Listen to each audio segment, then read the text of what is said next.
David's day always started before the sun came up. Long before the city stirred to life, he was already awake, sipping a plain cup of black coffee in his modest apartment. His clothes were simple, his shoes worn from years of work, but everything about him spoke of discipline. He lived alone, quietly, never drawing attention to himself. His neighbors barely noticed him. To most people, he was just another working man, ordinary, invisible, when the streets were still quiet and empty. David made his way to the tall glass building where he worked as a janitor. The skyscraper shined brightly during the day, filled with executives in suits and assistants rushing from office to office. But in the early morning hours, it was silent, and David had it all to himself. He liked it that way. The sound of his mop sliding across the marble floors, the faint smell of polish, and the hum of the elevator was a rhythm he had come to know well to others. Cleaning floors and emptying trash cans might have seemed like meaningless work, but David treated it with the same seriousness he had once given to missions that determined life or death. He was precise, careful, and thorough. Every corner of the office gleamed under his care. He never cut corners, never complained, and never sought recognition. The staff who saw him every day barely gave him more than a nod. Some greeted him politely, others ignored him entirely. But David never minded. He was used to being overlooked. In fact, he preferred it. It gave him peace to fade into the background. What no one knew was that behind his calm eyes lived 1,000 memories, some too heavy to share. Years ago, David had been part of the Special Forces. He had lived a life most people could never imagine, a life of danger, secrecy, and sacrifice. He had carried weapons, worn the uniform, and walked into places where every step could be his last. He had been a warrior, respected by men who relied on him with their lives. But when his service ended, he walked away quietly, choosing a life of simplicity over one of recognition. Now, he found comfort in routine.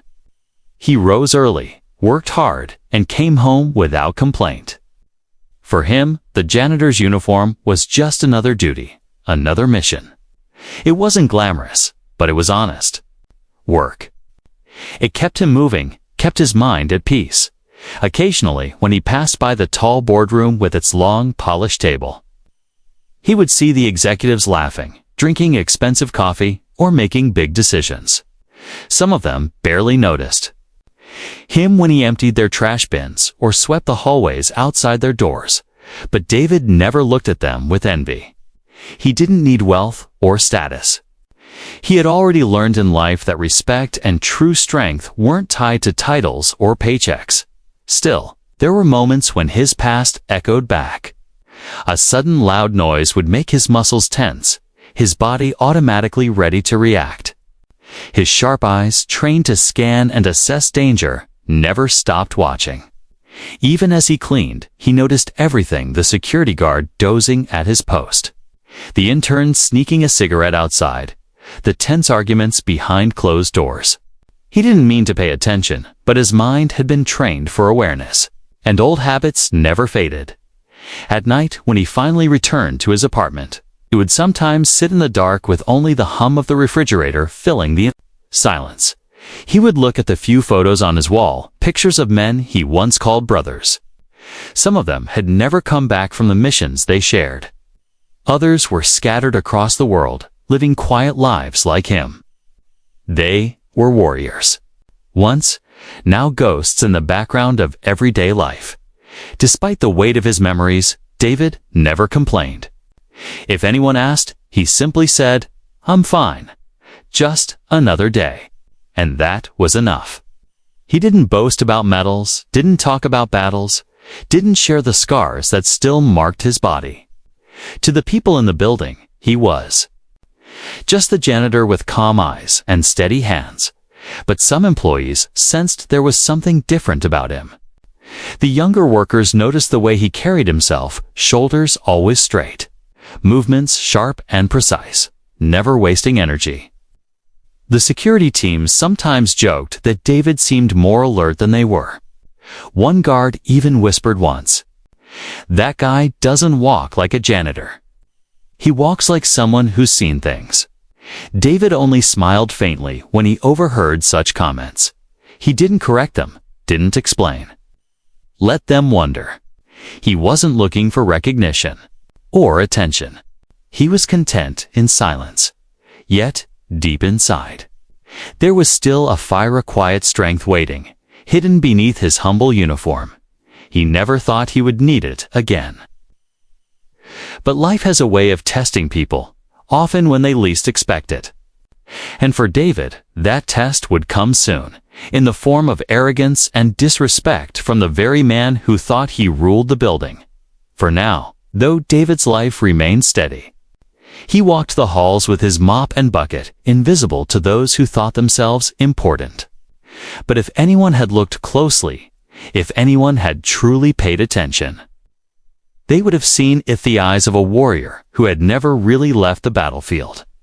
Richard Cole walked into the office building every morning like it belonged to him, not just the walls and floors, but the people too.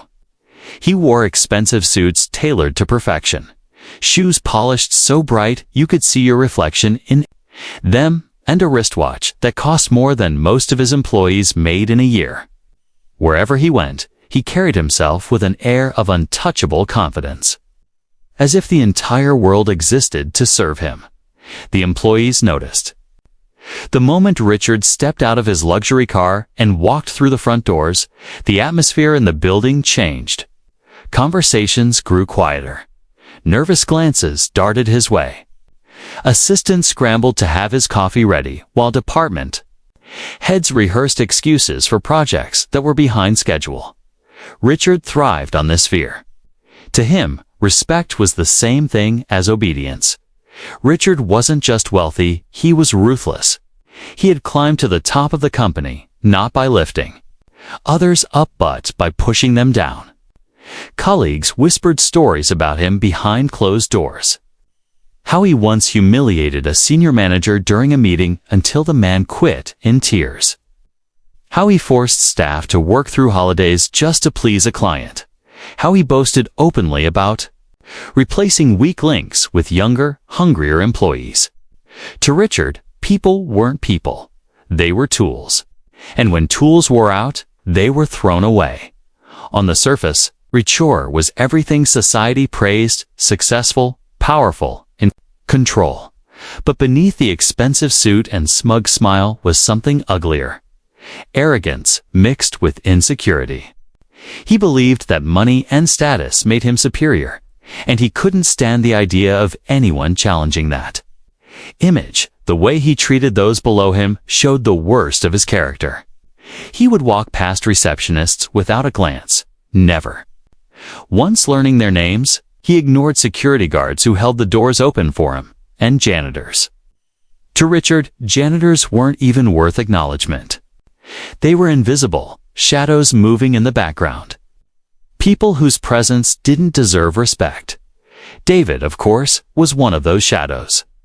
Every morning as Richard strutted through the lobby with his phone pressed to his ear, David would be nearby, quietly finishing his cleaning rounds.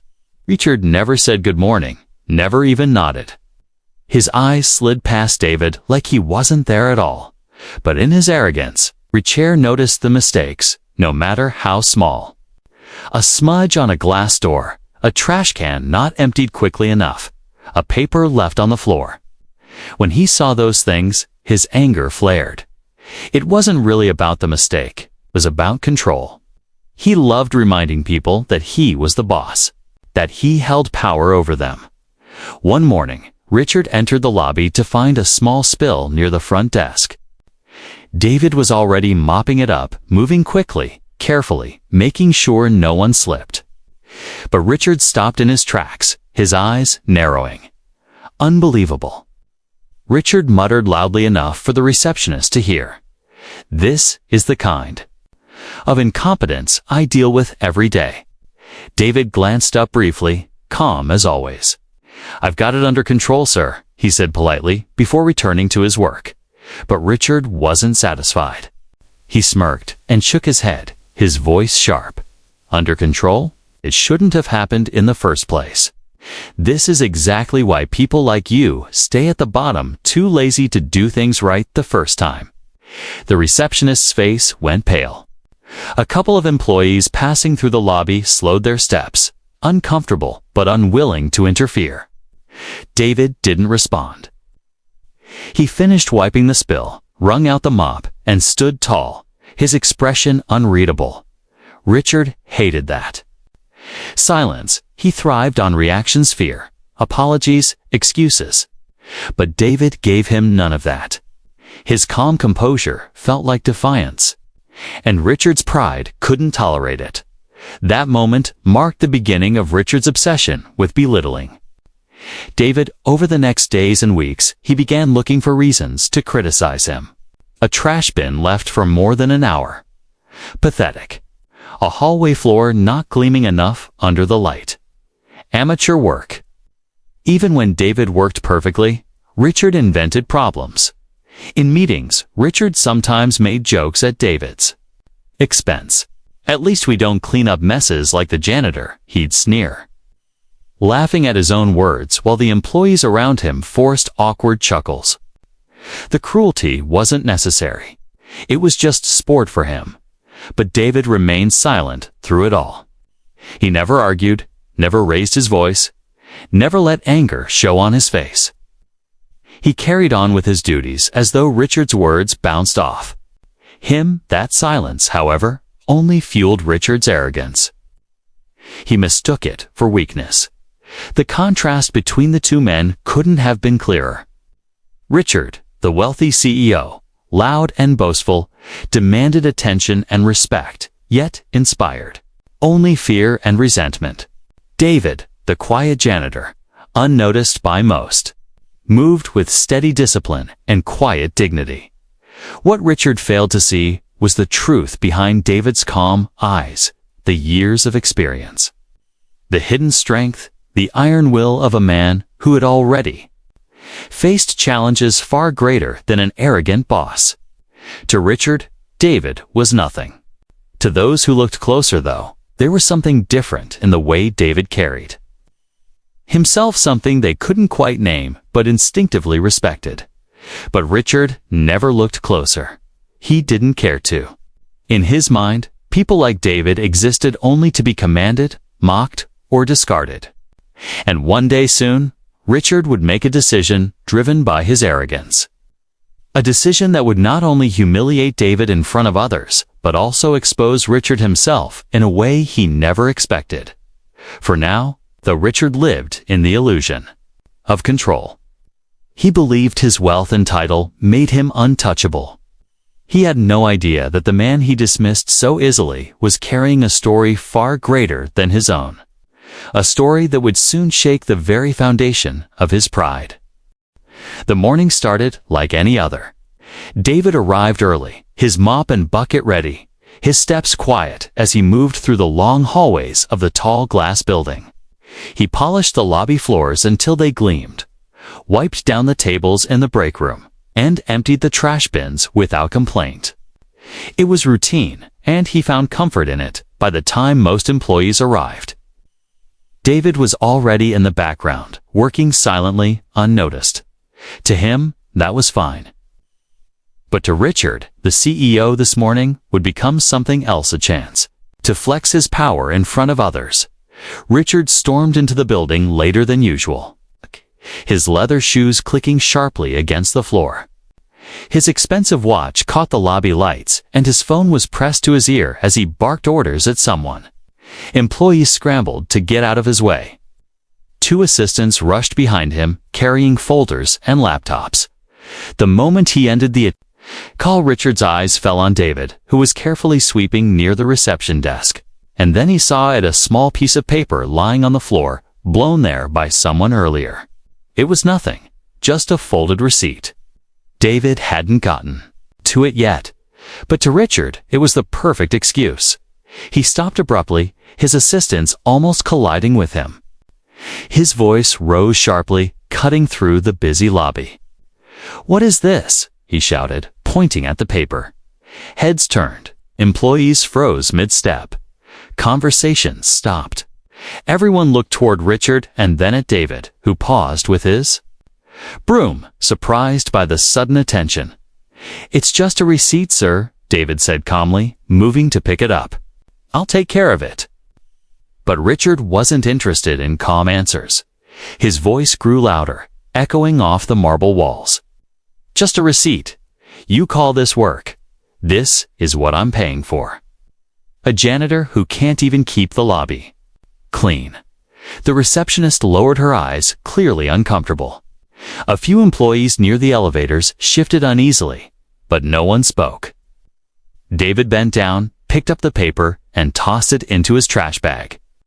He straightened, his expression quiet and composed. "I clean as I go, Mr. Cole," he said softly. "Sometimes things fall after I've passed through, but I handle it." Richard stepped closer, his voice dripping with sarcasm. "Handle it. Don't make excuses. You've been here for years, and this is the best you can do." A piece of trash on the floor? Pathetic. David said nothing. He stood tall, meeting Richard's glare with calm eyes. His silence was steady, not submissive, but that silence only enraged Richard more. He turned, gesturing wildly toward the gathering employees. "Look at this. This is the kind of useless work we're paying for. A janitor who can't even keep the floor clean.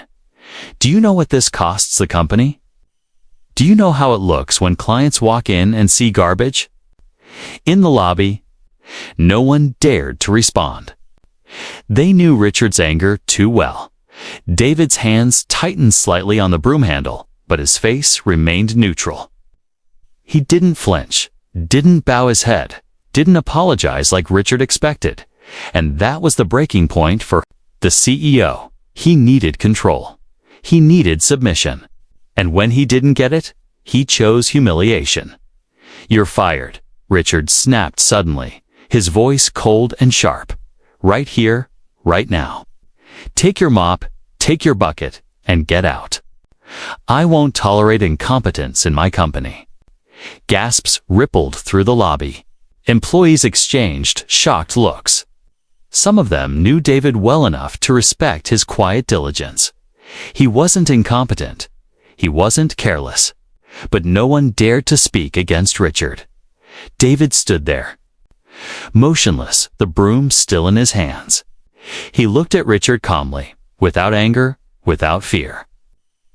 For a long moment, the silence between them was louder than Richard's shouting had been. Finally, David spoke in a low, steady voice. "If that's what you want, Mr. Cole, then I'll leave." Richard smirked, satisfied, mistaking David's calm for defeat. "Good. Finally, you understand your place."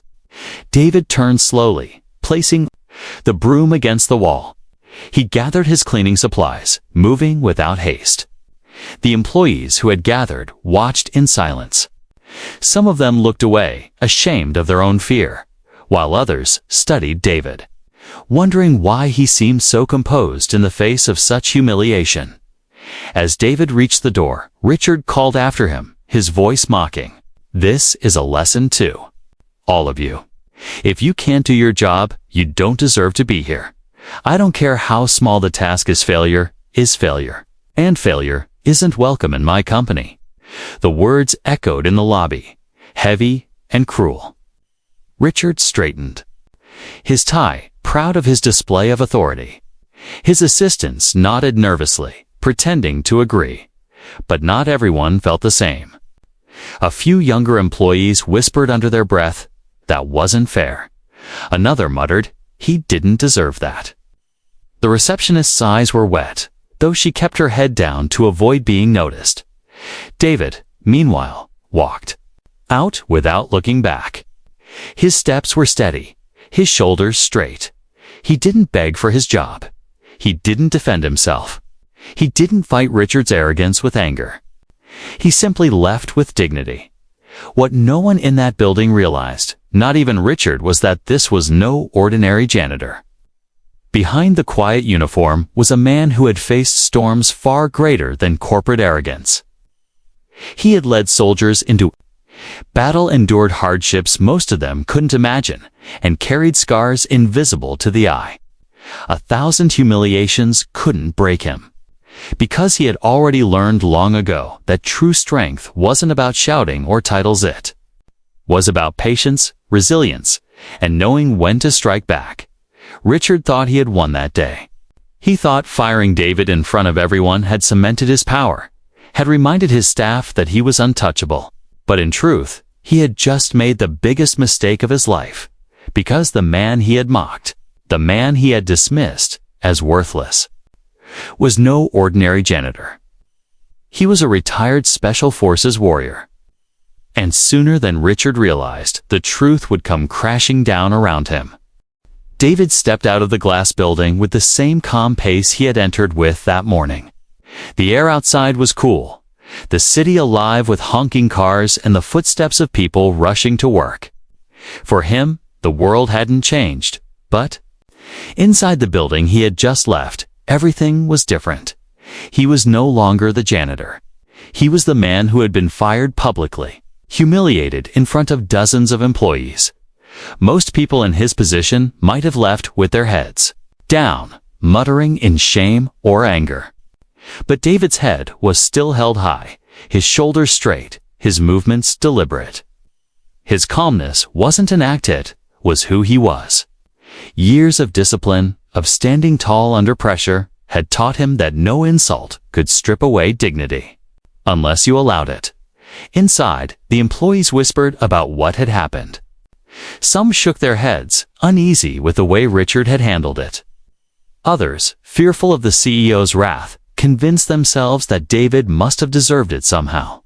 But the image of him walking out silently, without begging or breaking down, stuck with them.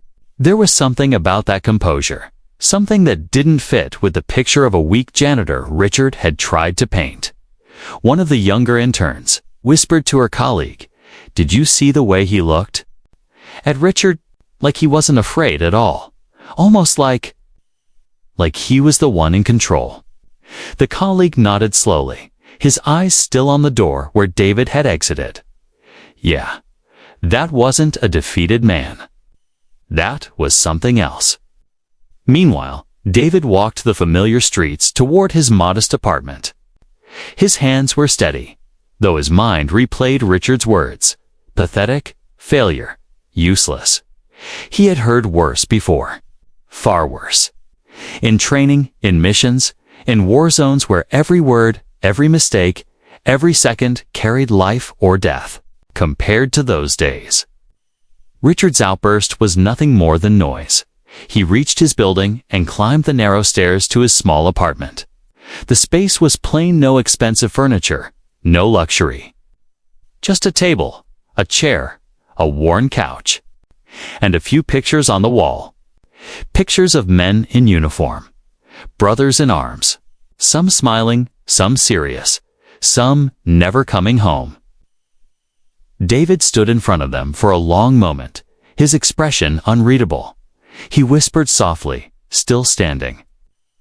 It was a phrase he used often, a reminder to himself that no matter what life threw at him, he was still here. He had survived battles that most couldn't imagine. A CEO's cruel words were nothing compared to gunfire in the dark or the weight of responsibility for men's lives. Later that evening, as he sat on his balcony with a cup of tea, he thought about the employees still trapped under Richard's arrogance. He thought about how many of them swallowed their pride every day just to keep their jobs. How many of them endured humiliation silently. He wasn't angry for himself, he could take it.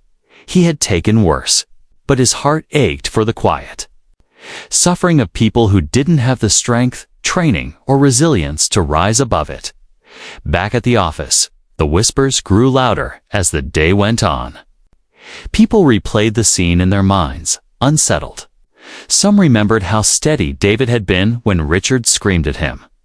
His calmness wasn't normal. It was the calmness of someone who had faced bigger storms. One of the security guards, a former Marine, shook his head as he spoke to a coworker. I've seen that look before. That man's no ordinary janitor. He carries himself like a soldier. You can see it in the way he stands, the way he doesn't flinch. The receptionist, still shaken by the scene, muttered, "He looked stronger than Richard did, even when he was being fired." The story spread quietly. David's silence was speaking louder than Richard's shouting ever could. Meanwhile, Richard bragged about what he had done. At a meeting later that day, he smirked as he told his executives, "I had to make an example out of the janitor. You let incompetence slide once, and it spreads. People need to know I won't tolerate weakness." The executives nodded nervously, none daring to challenge him. But deep inside, a seed of doubt had been planted. That night, David's phone buzzed. It was an old friend, a fellow soldier who had served with him years ago. Somehow, word of what happened had already reached him. "I've heard about your CEO," his friend said with a chuckle. "He has no idea who he messed with." David smiled faintly, sipping his tea. "Doesn't matter. He sees what he wants to see. A janitor. Invisible. Replaceable." His friend's voice grew serious. "No, David. People saw more than that. Today, they saw the calm in you, the strength you carry. Don't underestimate what that silence meant." David leaned back, his eyes on the night sky. He didn't answer, but deep inside, he knew his friend was right. Strength wasn't always in fists or shouts. Sometimes, strength was in stillness, in the refusal to be broken. The next morning, when David walked through the lobby to collect his final paycheck, employees turned their heads. Some nodded respectfully, others whispered quietly. One even said, "You deserved better." David simply smiled politely and carried on. He wasn't there to make scenes or seek revenge. But his silence had already done something Richard didn't realize. It had inspired respect, and as Richard sat smugly in his office, convinced that firing David had made him look powerful, he had no idea that the opposite was true. For the first time, people were questioning him, comparing his arrogance to David's dignity. David may have left the building, but his presence still lingered. His calm strength had spoken louder than humiliation, and the truth was beginning to ripple beneath the surface. Because strength doesn't always roar.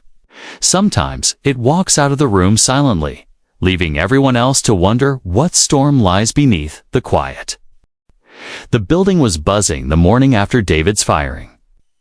Employees whispered in hushed tones, not about work or clients, but about the janitor who had walked out in silence. His calm eyes, his steady walk, the way he had accepted humiliation, without bowing his head, lingered in everyone's memory. Even those who had ignored him for years now found themselves wondering, who was he really? But Richard, the CEO, brushed it off. To him, David was already forgotten. Replace him. He told HR coldly. Find someone cheaper. He believed the matter was closed. But fate had other plans. It happened 2 days later. The office was packed that afternoon. Employees rushing to meet deadlines. Richard was in the middle of a loud phone call in the boardroom, his voice booming across the glass walls. Suddenly, a commotion erupted near the lobby. A stranger had forced his way inside, angry, desperate, and shouting threats. He carried a heavy bag slung over his shoulder, his hand buried inside it. Security guards rushed forward, but the man's wild eyes and unpredictable movements made them hesitate.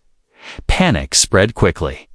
Employees screamed, papers flew, people stumbled over desks as they scrambled to escape. Someone pulled the fire alarm, the shrill sound echoing through the building. The intruder shouted, "Nobody moves. Nobody calls the cops, or this whole place goes down." His hand gripped something inside the bag. The crowd froze in terror. The security team was trained for small disturbances, not this. They exchanged nervous looks, their hands trembling near their radios. Nobody moved forward. Nobody dared. And then a voice cut through the chaos. Calm, steady, commanding. Everyone moved to the exits. Stay low, go now. Heads turned. Standing near the center of the lobby was David. He hadn't planned to be there that day. He had only come back quietly to collect the last of his belongings, to sign a final form from HR. But fate had placed him in the middle of the storm, and the soldier within him, buried for years beneath the uniform of a janitor, instantly to the surface. His voice carried authority, the kind that made people obey without question. Employees who had been frozen in fear suddenly moved, crawling toward the exits just as he ordered. The intruder shouted again, but David didn't flinch. His eyes were locked on the man, studying every twitch of his muscles, every flicker in his gaze. Slowly, David stepped forward, his movements controlled and precise. "You don't want to do this," he said evenly. "Put the bag down, walk away." The intruder snarled, "Stay back. I'll blow this place up." His hands shook, but David saw it clearly. He was bluffing. Years of training had taught him to read fear, to separate real threats from empty ones. David took another step, his body relaxed, his voice calm but firm. "Look at me. You don't want to hurt anyone. You're scared. You think this is the only way out, but it's not. Put it down now." The employees who hadn't escaped watched from behind desks and walls, wide-eyed. They had never seen David like this. The quiet janitor was gone. In his place was someone unrecognizable, someone who moved like a leader, spoke like a commander, who carried himself with the confidence of a man who had faced life and death before. The security guards, realizing what was happening, froze as well. They could see it too. This wasn't the voice of an ordinary man. Richard, still inside the boardroom, watched with disbelief. His phone slipped from his hand as he stared. He had fired David days ago, mocked him in front of everyone, treated him like dirt. But now, that same man stood fearlessly between his employees and danger. Minutes stretched like hours. The intruder's bravado cracked under David's steady gaze. His breathing quickened, his hands trembled harder. Finally, he dropped the bag with a thud. It slid across the floor, empty except for a pile of random tools, no explosives, no weapons, just desperation. David moved instantly, pinning the man's arm behind his back and forcing him to the ground with practiced precision. The intruder struggled for a second, then stilled, subdued, without violence. The lobby was silent, except for the sound of employees exhaling in relief. The danger had passed, but their eyes remained fixed on David. He released the intruder to the security guards, who quickly cuffed him, still shaken by what they had witnessed, and then the whispers began. "Did you see how he moved? He knew exactly what to do. That wasn't a janitor. That was something else." One of the younger guards muttered under his breath, "Special Forces, has to be." The truth began to spread faster than wildfire. A manager who had once worked with veterans recognized the stance, the tone of command. A receptionist recalled hearing soldiers talk the same way when giving orders. And slowly, the pieces fell into place. By the end of the day, word was out. David wasn't just a janitor. He was a retired Special Forces warrior. Richard sat frozen in his office, unable to process what he had just seen. The man he had called pathetic, useless, weak was the same man who had saved his employees and neutralized a threat in minutes. His arrogance had blinded him to the truth standing right in front of him. For David, there was no celebration. He didn't stay for applause. He didn't explain himself.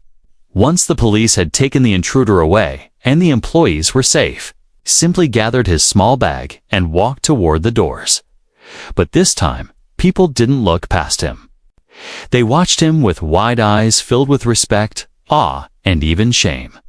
They realized they had all underestimated him, and as David pushed the doors open, his figure silhouetted against the sunlight, one thing became clear to everyone in that building. The janitor they had ignored was far more than he appeared. He was a warrior who had chosen silence over recognition, humility over pride. Richard, left behind in the boardroom, felt something he hadn't felt in years. Humiliation, not David's, but his own. For the first time, the employees weren't looking at him with fear. They were looking at David with respect, a key, and Richard realized, too late, that he had fired the one man who truly commanded the room, not with money or titles, but with strength, courage, and dignity. The office had never been so quiet. After the intruder was taken away by the police, employees returned to their desks, but nobody could focus. Conversations were whispered. Eyes darted toward the lobby where only hours earlier David had stood. Like an immovable wall, protecting everyone, the story spread like fire. By lunchtime, people in every corner of the building were talking about him. He moved like a soldier. Did you see the way he controlled the situation? That wasn't training you get from being a janitor. That was military.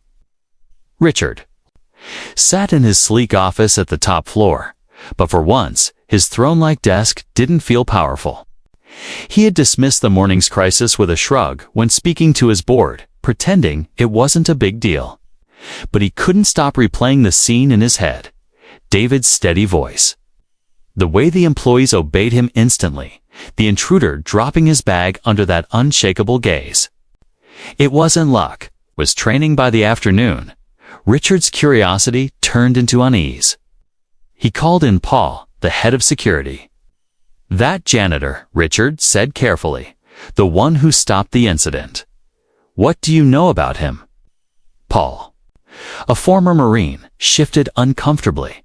Name's David Miller. Worked here almost 10 years. Quiet guy, reliable, never caused trouble. Richard frowned. That doesn't explain what I saw. Paul hesitated, then leaned forward slightly. Sir, I've seen men like him before.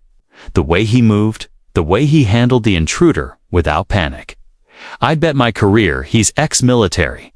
Special forces, maybe. Richard laughed nervously, though it sounded hollow. Special forces? Don't be ridiculous. He was a janitor. But Paul's expression didn't change. With respect, sir, you don't lose instincts like that. He didn't freeze. He didn't overreact. He took control the way only someone with years of training could. You saw it too. Richard opened his mouth to argue, but stopped, 'cause deep down, he had seen it. He couldn't shake the memory of David's eyes, calm, sharp, unshaken. They weren't the eyes of a man intimidated by chaos. They were the eyes of a man who had lived through worse and come out the other side. Find out, Richard ordered. Finally, his voice low. Dig into his past. I want to know everything about him. Paul hesitated again. Sir, are you sure? If he is who I think he is, you may not like what you find. Do it, Richard snapped. By the next morning, Paul returned with a folder. He placed it on Richard's desk without a word. Richard flipped it open casually at first, but his eyes quickly widened. There it was, David Miller's military record. Retired Staff Sergeant, Special Forces Unit, deployed in missions across the globe. Commendations for bravery, for leadership, for saving lives under impossible circumstances. Classified operations, names of places that never made the news. It was all there, black and white proof that the janitor he had mocked in front of the entire company was once a decorated warrior. Richard's throat went dry. He sat back in his chair, staring at the folder as if it were a ghost. Memories of his own cruel words came flooding back. Pathetic, weak, failure. He had said those things to a man who had done more for his country than Richard ever had. A man who had faced dangers he couldn't even imagine, for the first time in years. Richard felt something unfamiliar. Not arrogance, not pride, but shame. He closed the folder quickly, as if hiding the truth could erase it. But it was too late. The truth was already alive in the building, whispered through hallways, passed between employees like a secret too powerful to contain. Later that day, Richard stepped into the cafeteria. Conversations hushed instantly. Employees turned to look at him, but their eyes no longer carried the same fear. Instead, there was something else: disapproval, quiet resentment. And when the topic of David came up, Richard realized with a sinking heart that people no longer looked to him as the leader. They spoke of David with admiration, even reverence. He saved us. He kept everyone calm. Richard was locked in the boardroom. David's the one who stood up. Each whispered comment stung worse than a slap. For once, Richard wasn't the center of respect. He was the center of scorn. That evening, Richard sat alone in his office, staring out the window at the city skyline. The weight of his pride pressed heavy on his chest. He had fired a man who could have been a source of honor for the company. He had humiliated a soldier who had sacrificed more than he ever could. And now, his employees respected the janitor more than their own CEO. The board of directors wasn't blind either. At a meeting the next morning, one of them leaned across the table and said bluntly, "Richard, the employees are talking. The way you handled Miller was unacceptable. He saved lives yesterday. You need to make this right." Richard bristled, unused to being spoken to this way. He was a janitor. "I don't owe him anything." The director's expression hardened. No, he wasn't just a janitor. He was a warrior. And now, thanks to you, the entire company knows you humiliated him. Do you really want that story to get out further? How do you think clients will see this company then, for the first time? Richard had no answer. He sat in silence, the walls of his arrogance beginning to crack. That night, Richard drove past David's small apartment. He sat in his luxury car, staring at the dim light glowing in the window above. He thought about knocking on the door, about apologizing, but the words caught in his throat. How could he face the man he had mocked, knowing the truth now? How could he look him in the eye after calling him weak? Richard gripped the steering wheel tightly. He was a man who had built his life on control, on dominance, on never admitting weakness. But for the first time, he realized the truth. Compared to David, he had never been strong. And as he drove away, the words of his employees echoed in his mind. David saved us. David's the real leader. Richard had spent years believing respect came from fear and power. But David had earned it with silence, courage, and strength. The contrast cut deep. The CEO had learned the truth. But the question remained, what would he do with it?